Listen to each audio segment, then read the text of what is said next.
Science is the great antidote to the poison of enthusiasm and superstition. Hi, I'm Juliet Sellgreen, and this is my podcast, The Great Antidote. Named for Adam Smith, brought to you by Liberty Fund. To learn more, visit www.AdamSmithWorks.org. Welcome back. As classical liberals, we talk a lot about the importance of civil society. And today I want to talk about how we actually do that and what it looks like. It functions, we say and we think, as like the norms in the community and the safety net which uphold individuals and catch you when you fall. But does investing and engaging, what does it look like? What do we mean when we say that? And so I'm excited to welcome Rachel Ferguson back to the podcast today. It's March 3rd, 2025. She is here's a list of things, director of the Free Enterprise Center at Concordia University in Chicago. She is an affiliate scholar with the Acton Institute, and she's the board president of Love the Lou, which is a neighborhood stabilization project, which is part of what we're going to be talking about today. She's also been on the podcast before, and she's the author of Black Liberation Through the Marketplace, which is a great book. We talked about it on the podcast, and you should check it out on your own. Welcome back. I'm excited to have you. I'm so excited to be back, Juliet. I love The Great Antidote. Always feel good. So, new first question since you've been on before, which is, what is one piece of advice that you would give to your younger self? One piece of advice that I would give to my younger self would be to, this is such a cliched phrase, trust the process. But, I think that there is anxiety that people can feel about whether they're making the right decision or they're, whether they think of it as doing God's will or, whatever it might be.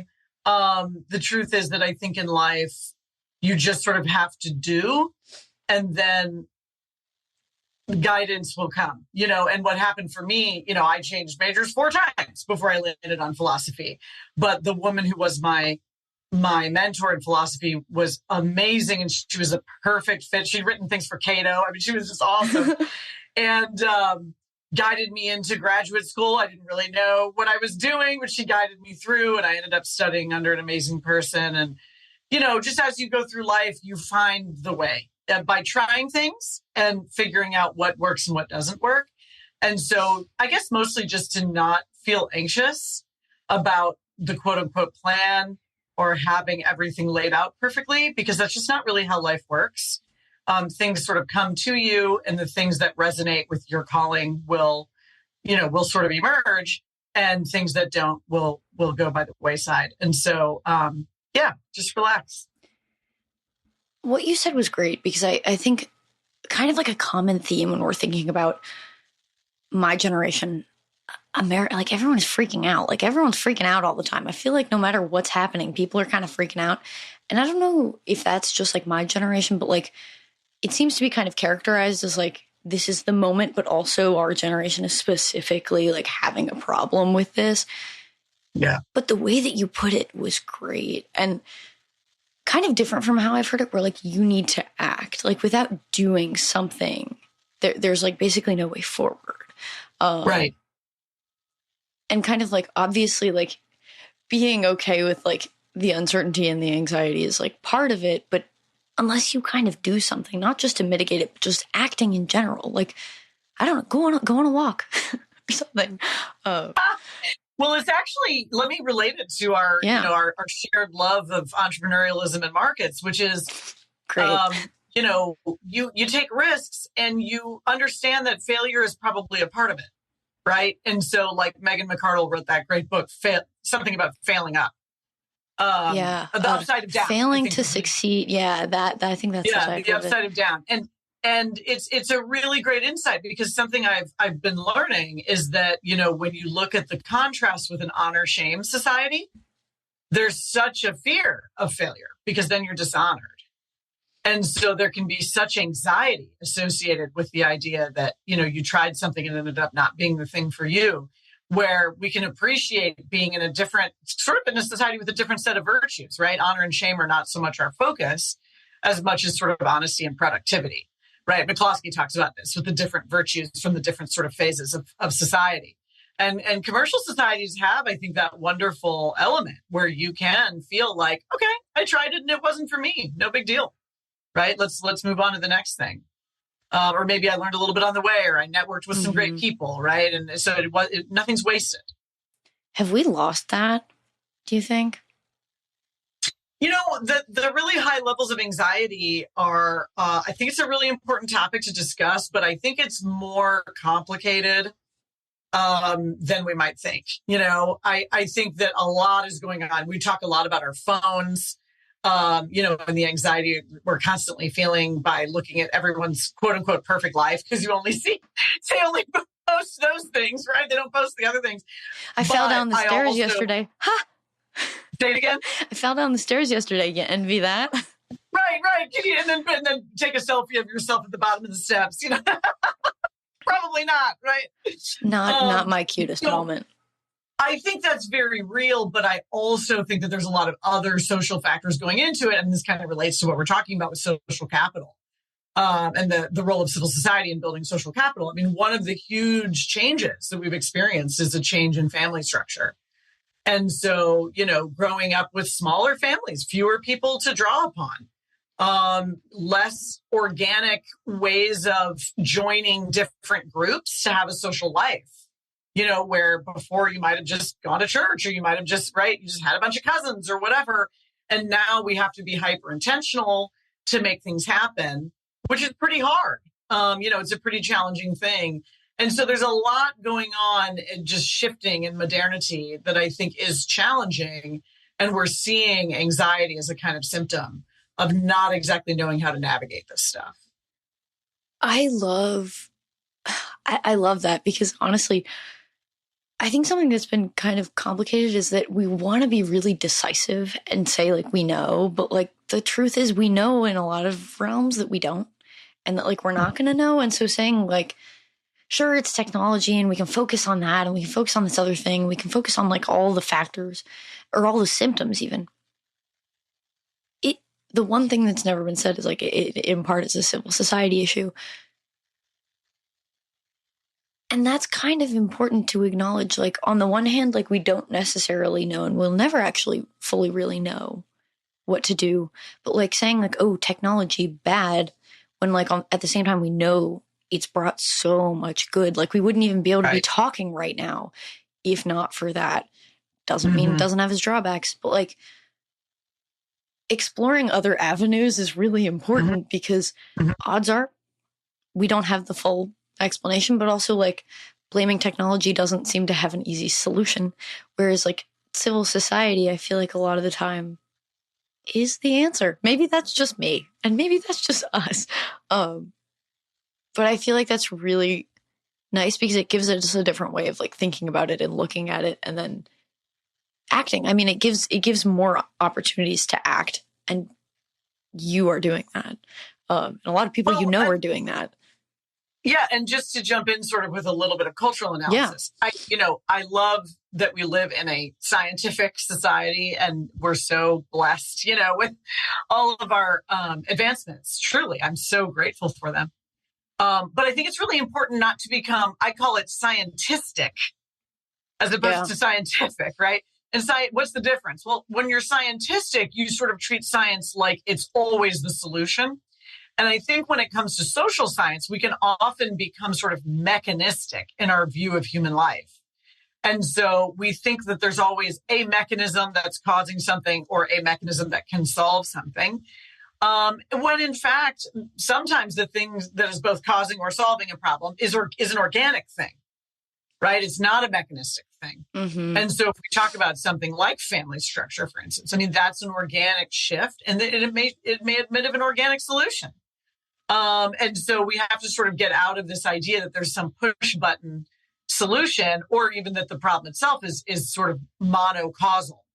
Right. So I think most problems are multi-causal, and that means that you're going to have also a variety of solutions. And so you have to have a holistic kind of view of the human person in order to really address things well. So let's talk about that. we've been talking about civil society, and we talk about it a lot, but I feel like it's kind of worth defining, both just like actually definitionally, but also like, what does that look like? Like not even just what should it look like and what does it do, but kind of like, what is the reality on the ground of what civil society is like now? Right. So, I define it probably very sloppily, and excuse my cat tail there in the picture. I define it as basically all of our voluntary exchanges that we make that aren't about buying and selling. And so it's not the state, right? Because that's enforced. And it's not the market because that's buying and selling. Some people want to include the market in civil society because it is exchange. And civil society is exchange too. But I do think it's worth thinking about the difference between the market, which at least admits of impersonal exchange, right? And civil society, which is necessarily relational. So I don't need to know the cashier at the grocery store, right? But if I'm going to start a club or something like that, I need to actually have relationships with you. And that's a wonderful thing about the market, is that you can benefit from each other, even though it's an impersonal connection. How great, right? Because there's only so many people you can know and love. I think it's like 150. Yeah. You can have 5 to 7 like family close members. Something like 15 actual friends in like the social psychology definition, and then like 150 total acquaintances. Right. Ooh, that's not a lot. Right. And then I think at like 500 or something, it gets to like, I recognize your face, something like that. We're limited. We're embodied beings. We're spatio-temporal beings. And it's very important to take that into account when we think of like natural scale. Right. So natural scale is the idea of what is the size of something that makes it function well. And so markets are amazing because you can go global, right? And they can function really well at a very high level of participants. But civil society institutions aren't like that because of our embodiment, because they're relational, they are necessarily constrained. And so you have to have real, genuine communities. And no, it can't be the global community. What a weird term, right? What in the world is the global community? There's no unity between everyone on the whole entire globe. And so we use these words community, but we don't mean it, because I may have a sense of solidarity with somebody for something we have in common, but I've never met them in my life, And so, thinking more deeply about, okay, what is involved in the arena of life where we're making voluntary exchanges, but we're not buying and selling. And Elizabeth Anderson, who's a great thinker, she's a democratic theorist. She definitely disagrees with us in many ways, on free markets, but she takes markets seriously. She's one of the only philosophers who really understands Hayek and takes them seriously. I think she's been on Econ Talk several times, but she makes this distinction between something transactional and something that's a gift, right? And in civil society, we're exchanging things, but it's in a sort of gift reciprocity kind of way, as opposed to a mechanistic transaction kind of way. I think that's an important distinction. And of course, the most fundamental form of civil society is the family. There's no getting around it. Hayek knew it and understood it. Because that's the basic unit of society, is the family. And so you start there. But yeah, the clubs, the churches, the AA meetings, the community gardens, right? I mean, you could just go on and on. Yeah, I mean, it's crazy to me, and I say that a lot, but it seems kind of evident. If you look at when totalitarian dictators arise, what do they go after first? It's always the family. Like, sure, they're like beefing with the churches, but like to a certain extent, the church is a big enough entity, at least like historically and like in whatever region, that like they have to gradually encroach upon those liberties. I mean, obviously, like in terms of like individual like practicing things, they crack down, but in terms of like sheer power, there's more resistance there. They go into like breaking up families first, like almost always. And that makes a lot of sense. And so it's kind of, I don't know, like off-putting to be like, wow, they know it. And like we say it, and then do we act like we know it? I don't know. People often forget that, we talk about John Locke's Second Treatise of Government, right? Mm-hmm. Where he goes through his arguments about property and, the legislature and all of that. But we forget that he wrote a first treatise of government, and it was on paternal government. It was on parenting. I didn't even know that. Yeah, that's the first treatise. And part of his point there is that the king, it's actually a fantastic point, which is that the king is not your father. The nation is not your family, right? He's saying your family is your family and your father is your father. But adults, don't answer to their father anymore, right? You can love your father and respect him, but you don't have to do what he says. And so even if the king were your father, you wouldn't have to necessarily do what he said, because adults don't have to do what other people say. But he's not, and a nation isn't a family. That's a really important distinction, where you go all the way back to the utopian thinkers. Look at Plato in Plato's Republic, and he's going to say, oh, we're just like a family, right? And all the people of this age are going to treat everybody of this age as their children. And, Aristotle comes along and says, man, I'd rather be somebody's real cousin in the real world than be a son in Plato's world, right? Because what? The love is going to be totally watered down. You've got 100 parents and 100 kids?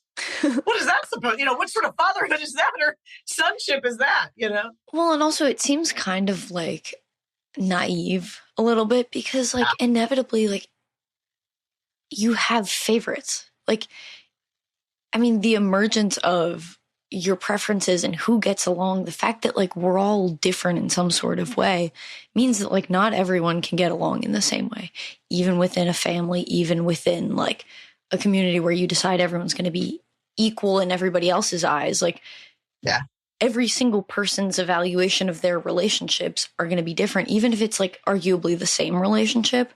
So yeah. You said community, and you poked at the global community, but honestly, I'm going to ask you a really silly question, which is like, what do you mean by community? That's a good question. Yeah, I do. I'm glad you brought up those numbers, right? Where you see sort of the limitedness of our human relationships. And I don't know that I have a pithy definition for community, but I do want to use the term in that organic sense, a group of people who know one another well. I do think really great piece by John Paul II, otherwise known as Carol Wojtyła. He wrote a piece called An Analysis of the Verb to Use. And he makes the distinction between persons and objects, right? Persons are to be loved, objects are to be used. You can use a person, but you have to also love them. It doesn't mean we can't get good things from each other, but we have to treat you as a person. But he says love really grows through shared projects. And I always return to this. Love grows through shared projects. And so, your family project is your household, right? That's a major project. We've got to make this household function. We've got to get these kids. We've got to turn these kids into functioning citizens, and so forth, and human beings. And communities are built around a shared project. What do we have in common? How are we rowing in the same direction? In which we are actually involved with one another in achieving this end, right? And so I'm not saying communities can't be more or less shallow. They can, right? So you can have a community that has a shared project, like you're part of the Breast Cancer Society or something. These may not be your best friends. It's somewhat transactional, but you do have this common goal, right? Of, setting up the fun run or whatever it is that you want to do. That's fairly shallow, but it's meaningful.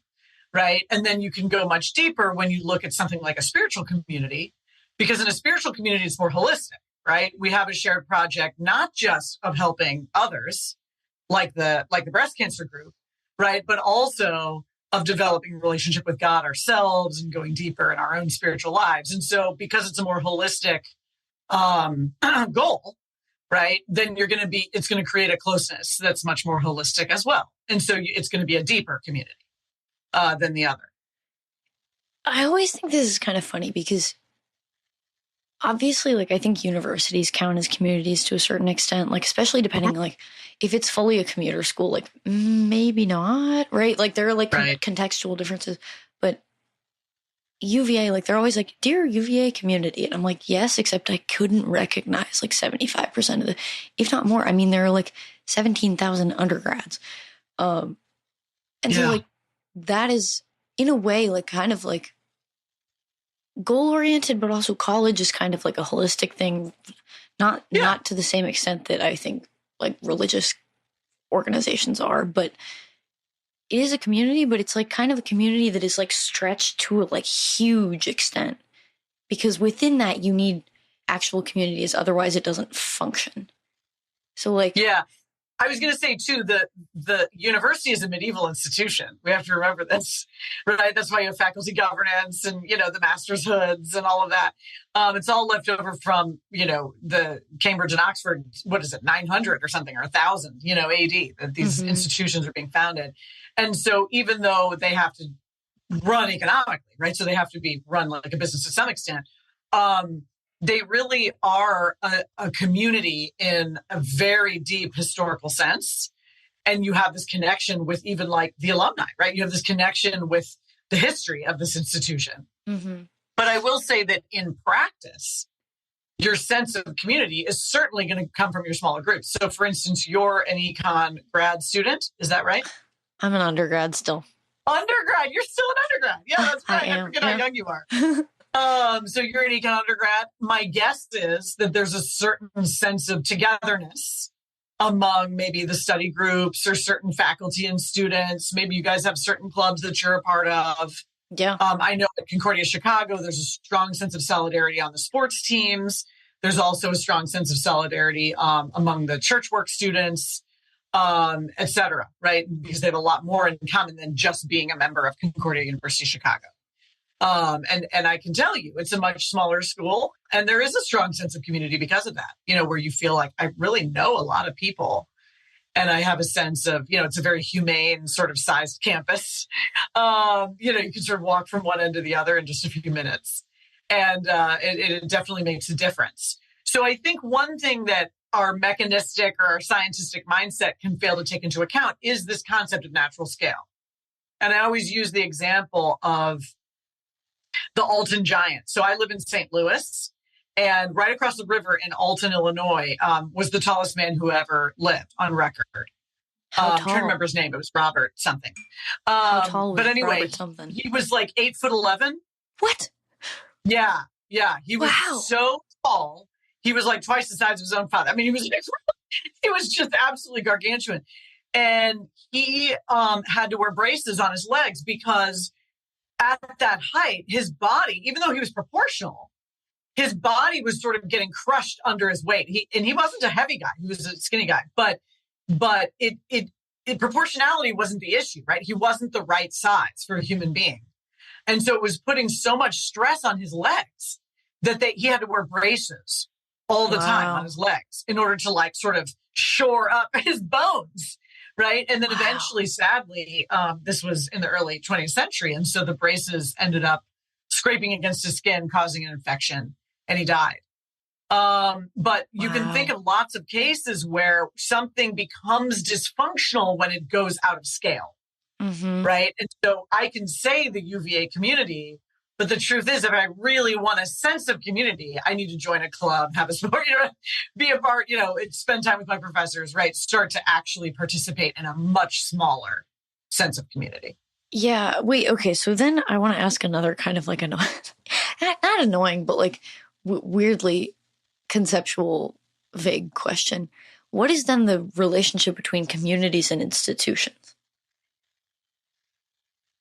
Well, that's a big question. But I would say it's reciprocal. So you're not going to create powerful institutions without powerful community. But communities are going to crumble and die if they don't have institutions to support them. Right. And I can think of, let's take, a really interesting cases like William F. Buckley, the conservative guy. You know him, right? He started National Review. And William F. Buckley and Milton Friedman and all these guys are hanging out, and they're seeing what they're up against culturally, one might say, and with regard to economic ideas. And they decide to like start a bunch of stuff, right? Like they start the Philadelphia Society and they start ISI and they just start, and they start National Review. And so they create these institutions that then in turn engender community. right? And so now to this very day, you have various communities that are formed around these institutions. And then the institutions survive according to the way that the community goes. And so sometimes, the magazine or the institution may sort of veer off in a different direction because the community takes it in a different direction, right? And you go, oh, that wasn't what it used to be, right? Or it sticks to its mission or whatever. And so I think there's a snowball effect between the two that's really important. I like that. Okay, so let's go to ground level. What is Love the Lou? How did you get involved with it? How does it relate to what we're talking about? It totally relates. So Love the Lou is a neighborhood stabilization organization. And the reason I use that term is because in discussions about poverty and economic development, one of the things that I really like to emphasize is the idea of stabilizing a block. All right, a neighborhood block. And this comes from Robert Lupton. Actually, there's many thinkers. John Perkins from the Christian Community Development Association, Robert Lupton, his book, Toxic Charity. They're both doing this. So moving on to a block, finding the leaders, right? Finding and empowering the grassroots leaders and trying to create a whole environment of improvement going on that block where particularly the young people are being empowered first, right? So it's Frederick Douglass talks about this. It's a lot easier to raise a healthy young person than to fix, someone who's broken later. And it doesn't mean that you give up on adults, right? But that you make sure to sort of start with the young people. And so if you can get the young people building the community gardens, working in the wood shop, doing small machines with lawnmowers, learning how to start a business, running the farmer's market, right? Learning how to market, learning how to sell themselves, et cetera, then slowly over time, there's just a sense that changes, right, on the street. And the thing that people don't understand about poverty in America is that it's really about isolation. It's not necessarily about there not being enough stuff or enough cash or something. That's really not the issue, at least here in the United States. It's about social isolation. So if you read in my book, Black Liberation Through the Marketplace, I talk about the highways, the urban renewal, the perverse incentives of the welfare state, the redlining, et cetera. And what do you see? You see communities, including families, that are blown apart by terrible federal policy that is trying to socially engineer them from above. And what they actually end up doing is undermining decades and decades and decades of institutional investment that was made in the Black community and that was paying off, which we see in the amazing drop in the poverty level, even before the 1964 Civil Rights Act, right? It's just absolutely amazing.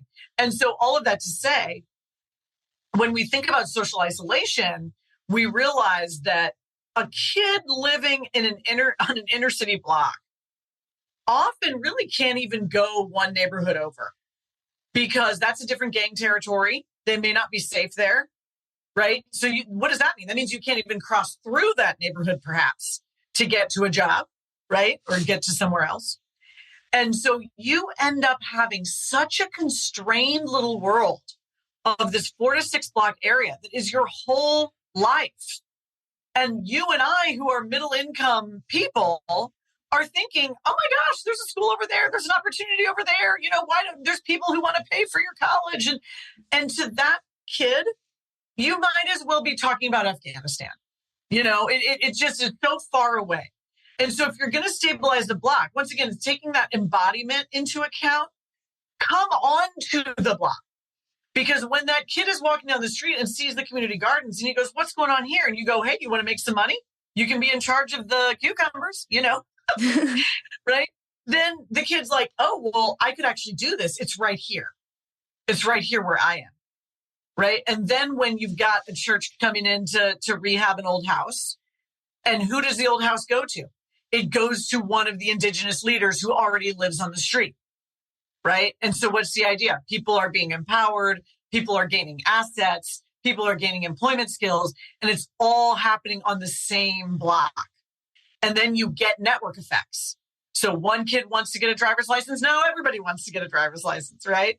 That's really hard to do when you've got one parent who's working 3 jobs and another parent who's in prison.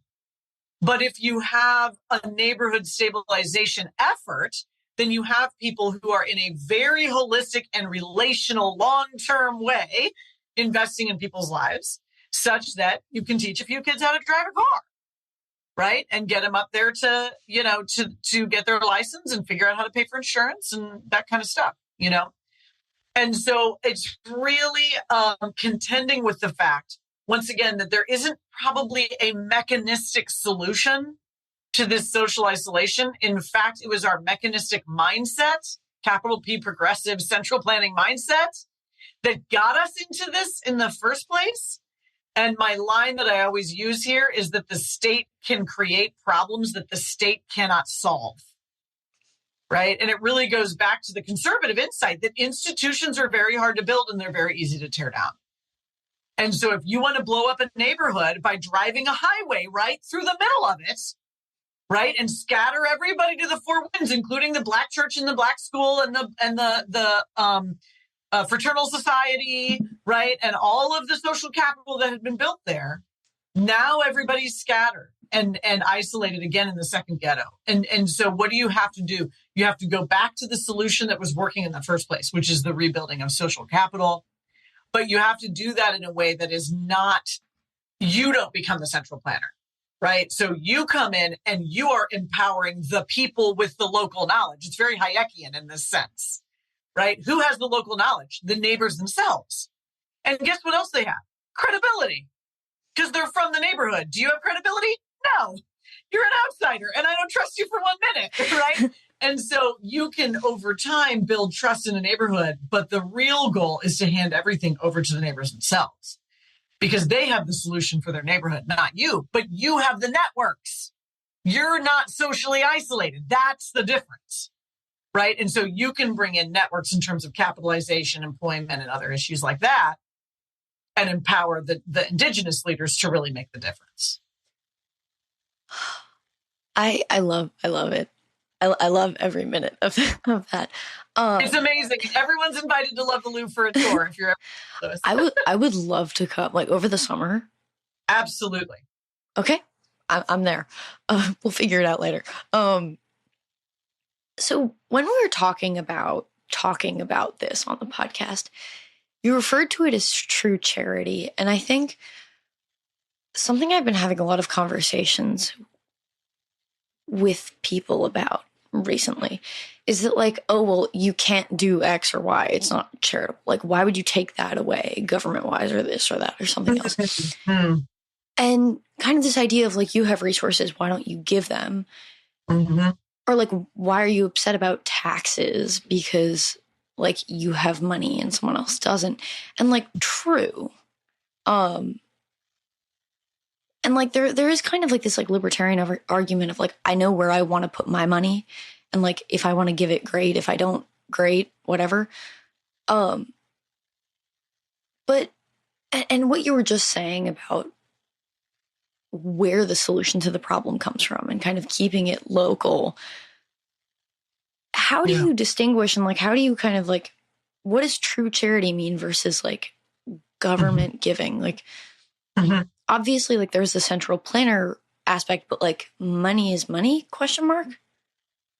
Yeah. So first, credit where credit's due. The term true charity is actually an organization in Southwest Missouri. Check it out online. True charity is so fantastic. I am a true charity ambassador. So, but I did that. They're not paying me. I did it because I think they're amazing. True charity is coming up with extremely practical ways to change toxic charity, frankly, into really dignifying and empowering forms of charity. So what do we mean by that? And I think you're right. I think it goes deeper than just, well, I get to decide where my money goes. There's something deeper there.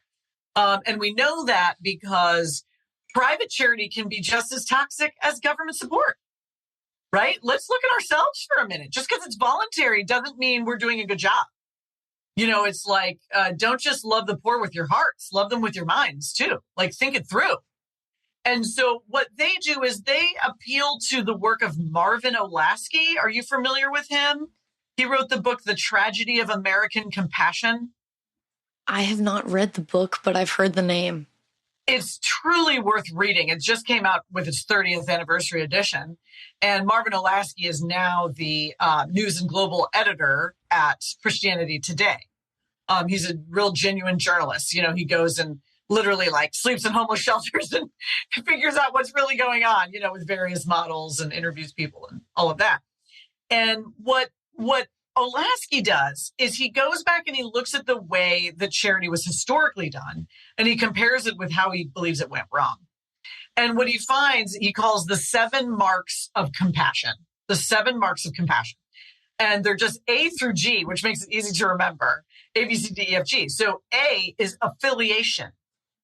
What does this mean? This means if I'm helping someone who's in a troubled spot and I just swoop in and give them something, I may have literally just helped them to become more isolated from the people who they are naturally affiliated with, whether that's a family member or a church community or a neighborhood or whatever. I've swooped in from the outside, provided this thing for them, and now they have even less of a relationship. What if I were to get to know somebody just enough to say, hey, does your mom know where you are? You know, this happened just the other day. A pastor emailed me because he had been to the True Charity training that we hosted at Concordia.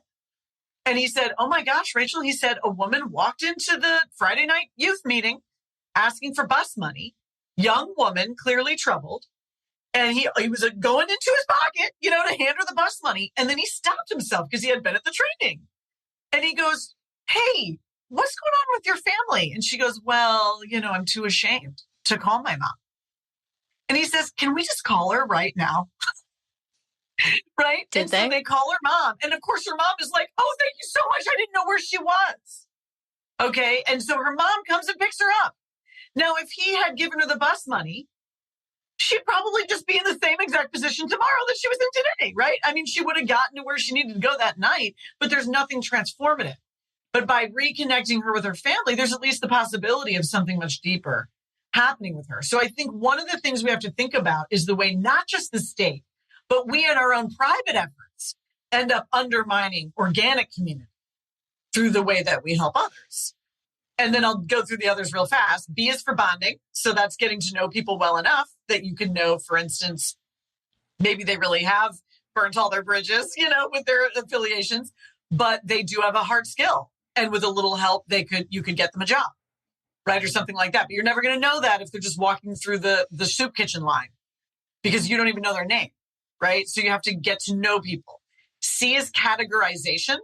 So what's the difference between somebody who needs immediate relief? That happens, right? You can have a natural disaster or you have people who are genuinely helpless, you know, elderly shut-ins or something. What's the difference between them and somebody who needs development, right? And so the person who needs development, you need to actually have a much deeper investment in because you've got to kind of get them from here to there.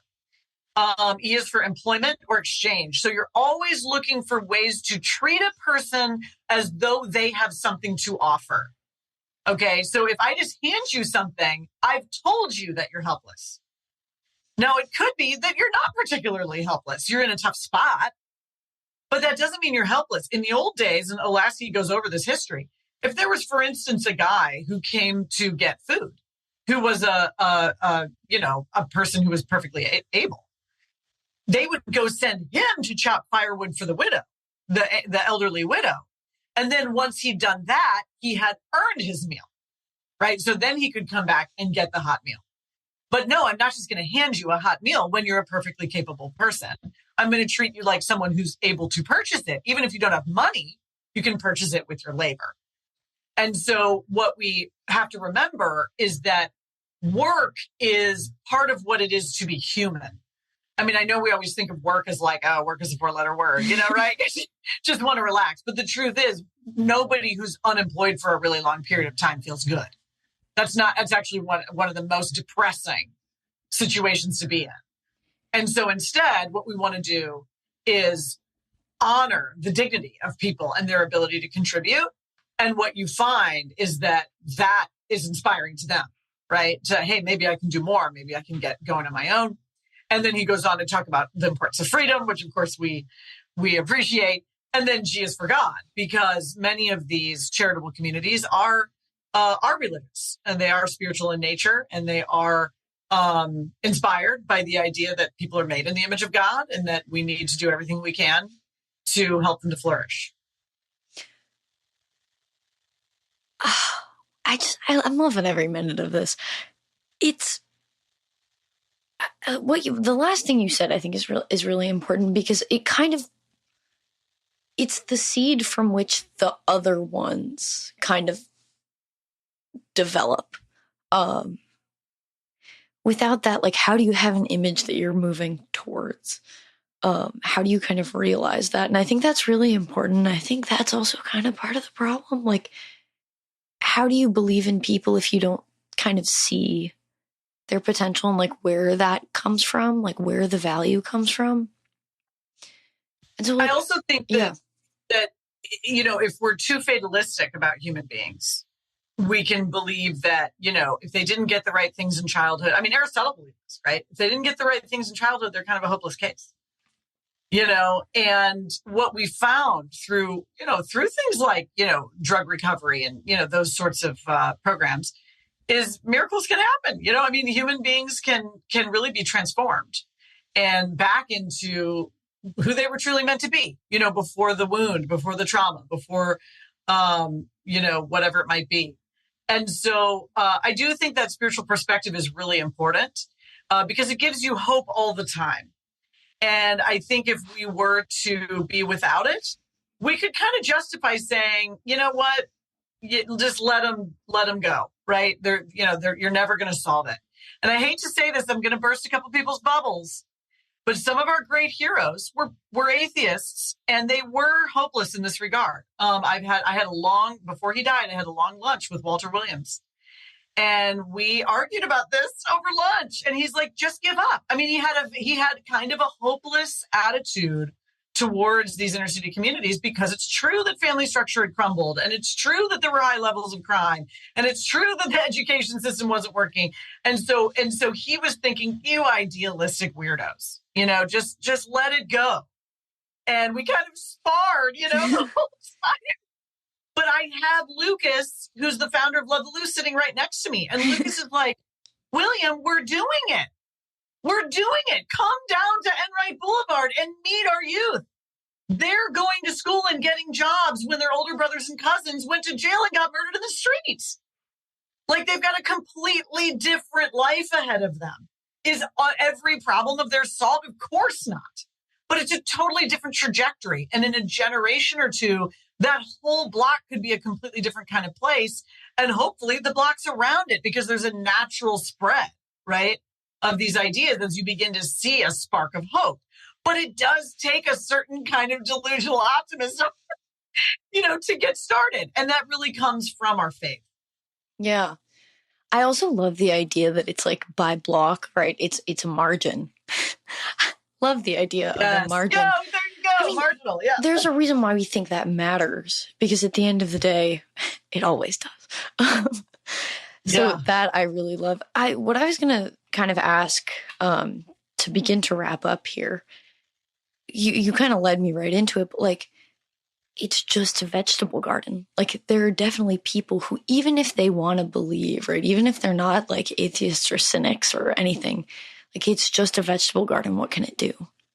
And so I don't know, how do you talk to people about that? How do you kind of like address that? Given that you've seen it and engaged with it and like are such a huge advocate of stuff like this, it seems kind of infeasible and impossible, and yet it works.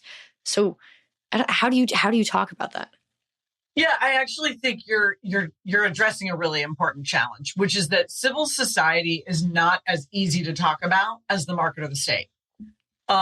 Because number one, you're gathering a lot of disparate things together, all of the voluntary things we do that aren't buying and selling, right? And so you're kind of putting them into one pile. But also, you're describing a kind of social capital involves a kind of social evolution. This is why I love Hayek so much, because he just gets it. He just gets it. He really likes biology. Yes, right. Mm-hmm. Right. And so the Scottish Enlightenment guys have this emphasis on custom and tradition. He's getting it from them, right? He's getting these ideas from the Scottish Enlightenment. And so it is harder to explain. So as usual, Juliet, we in the Liberty Movement have to explain counterintuitive ideas to people and get to see why it's the opposite of what it seems like, right? And it's the same with civil society, where you go, no, it's not even about the vegetable garden. It doesn't even have to be a vegetable garden, right? It doesn't matter what it is. The point is that it's a shared project, right? So it goes back to the idea that you build love through a shared project. Once you have something that you're doing together, now you're relating to one another. And one problem with socially isolated neighborhoods is the low level of trust. We see this exact issue in international economics, right? If you have institutions that kind of don't exist or are highly dysfunctional or corrupt, you can't trust each other. Because if something goes wrong, you don't have an institution to fall back on, right? Your enemy will just bribe the court or something like that, right? Bribe the judge. And so what happens? People can't take risks together. They can't enter into that deal, that creative endeavor that they would have entered into together if they'd had a little bit of backing from the institutions. Well, just apply that to the domestic case, right? Our destabilized neighborhoods are in the exact same positions. Their institutions have crumbled. The family is really a mess. The churches have been very much weakened by the destruction of the family, actually, I think. But then you also have even enforcement of crime. And, all of that is really in bad shape. The education system is in bad shape. So what do you have to do? You have to start from zero, right? You have to start from, I don't want to say zero because these neighborhoods have wonderful assets. So you do want to take advantage of the assets. Yeah, no, but I mean, there's so much talent and great ideas. And in some cases, there's really cool history. Like Enright Boulevard, where Love the Lou works, is really close to where Chuck Berry was born. And Tina Turner was discovered there. There's lots you could do with it. It's a really interesting neighborhood. So I don't mean that people have nothing. I don't mean that. They have assets. But we know that the normal institutional environment that you're operating in is so weakened by all of the terrible policies, that we put into place in the 60s.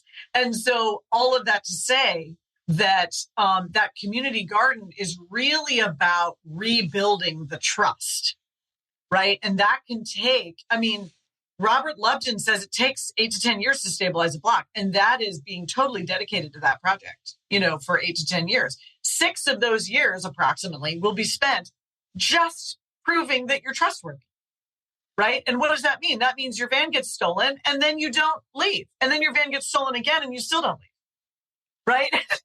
You have to show I'm staying. I love you and I'm staying and I'm dedicated to this project and I'll suffer the things that you suffer. I will suffer with you.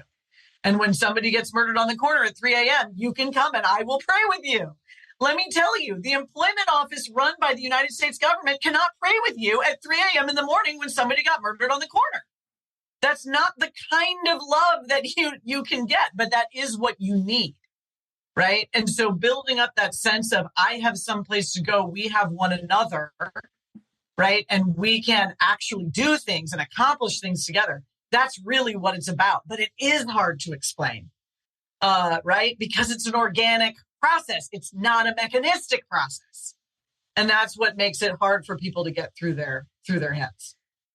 But what's so funny is it's so human. The way you just explained it applies to every single relationship any single person has. I was literally explaining, I used a different analogy, but equivalent of stealing the van to my friend the other day. She did something slighted us just a little bit. It was very, very minor. And also no one died on a street corner, right? It was nothing. My van didn't get stolen, but friends are there even if you steal their van.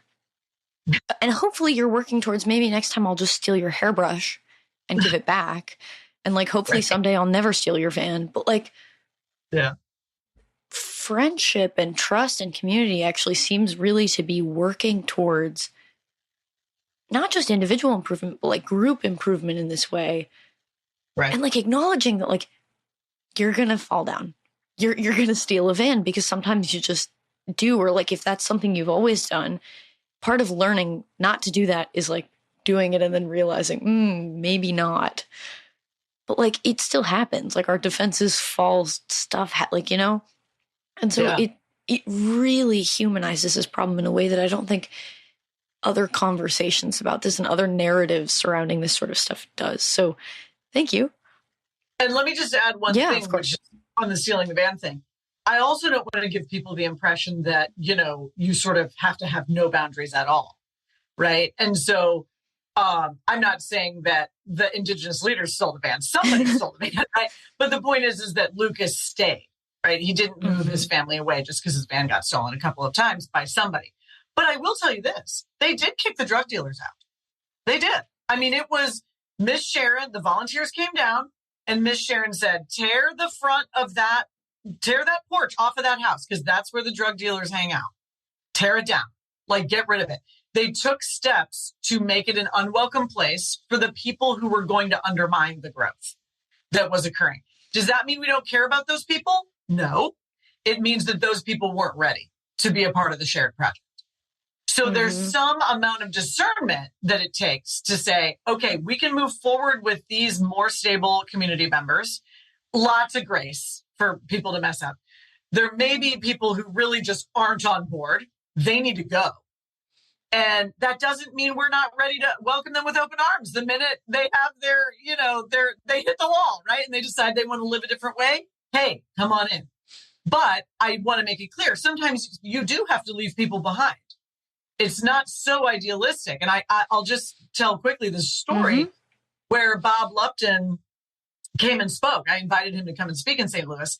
And this passionate 1970s hippie nun got up and she was yelling at him saying, not every community member gets to stay. You send some people away with vouchers and yada, yada, yada. And she was saying that he was doing something wrong. He was making a distinction between, the deserving and the undeserving poor or something like this. And he said, that's absolutely right that not everybody got to stay. And I am not ashamed of that. It has nothing to do with what they deserve in some cosmic moral sense. It has to do with moving this shared project forward. You have to be able to do it. And if you're going to come in here and blow it up, you can't be here, and so that's okay. And we love you and come back when you're ready, but you're not ready right now. So anyway, I just wanted to clarify that. That's really important.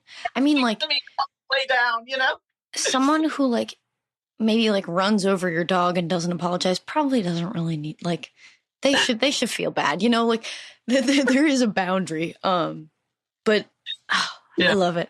I feel like we've really hit on something.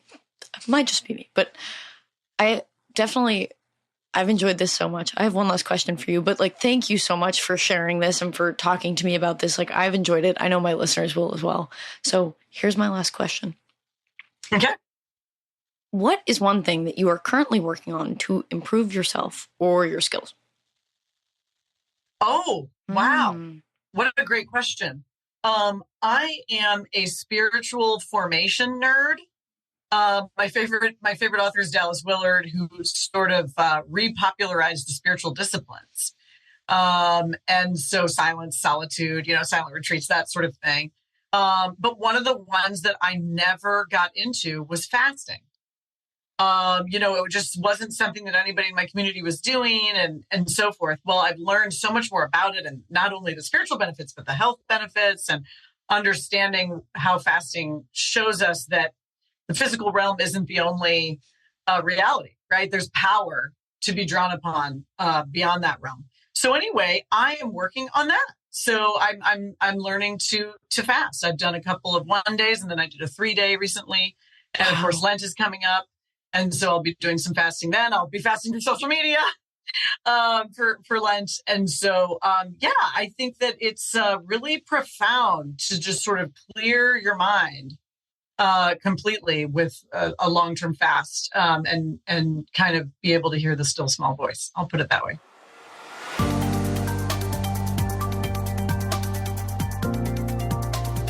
Once again, I'd like to thank my guests for their time and insight. I'd also like to thank you for listening to the Great Antidote podcast. It means a lot. The Great Antidote is sound engineered by Rich Goyette. If you have any questions, any guests, or topic recommendations, please feel free to reach out to me at greatantidote@libertyfund.org. Thank you.